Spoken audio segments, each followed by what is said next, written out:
सबैजनालाई नमस्कार। आज यो भिडियोमा तपाईहरुलाई घरै बसी कसरी पैसा कमाउन सकिन्छ भन्ने बारेमा तपाईहरुलाई जानकारी गराउन चाहन्छु। भिडियोलाई सकेसम्म अन्तिमसम्म हेरेर प्रतिक्रिया दिनु होला।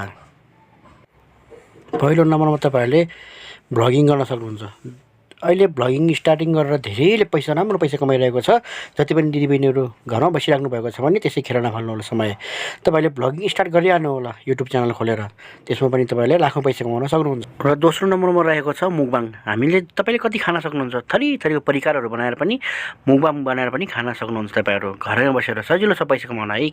युट्युबले हामीलाई धेरै अप्सनहरु दिएको छ, तर मौका उठाइरहेको छ। हामीले पनि समय खेर नफालौं। अब तुरुन्तै हामीले पनि युट्युब च्यानल खोलेर हामीले स्टार्ट गरिहालौं। ढिलो नगर्नुस् तपाईहरु पनि लागि। र अन्तिममा हामीले युट्युब को कसरी भ्युज बढाउन सकिन्छ, युट्युबलाई कसरी छिट्टै मोनेटाइज गर्न सकिन्छ भन्ने बारेमा यहाँ देखाएको छु मैले। ट्रेन्डिङमा जानु होला।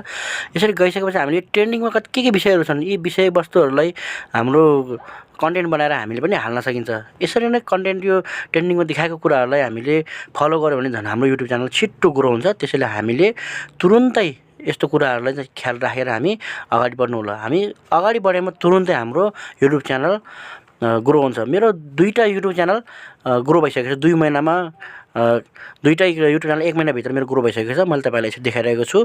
मोनेटाइज भइसकेको छ, पैसा पनि आउन थालिसकेको छ। त्यसैले तपाईहरु पनि ढिलो नगर्नुस्। तपाईहरु पनि छिट्टै युट्युब च्यानल खोलेर केही पैसा कसरी आउँछ भन्ने बारेमा तपाईहरुले चाहिँ अनुसन्धान गर्नु होला। यो भिडियो कस्तो लाग्यो हेरेर प्रतिक्रिया दिनु होला। धन्यवाद।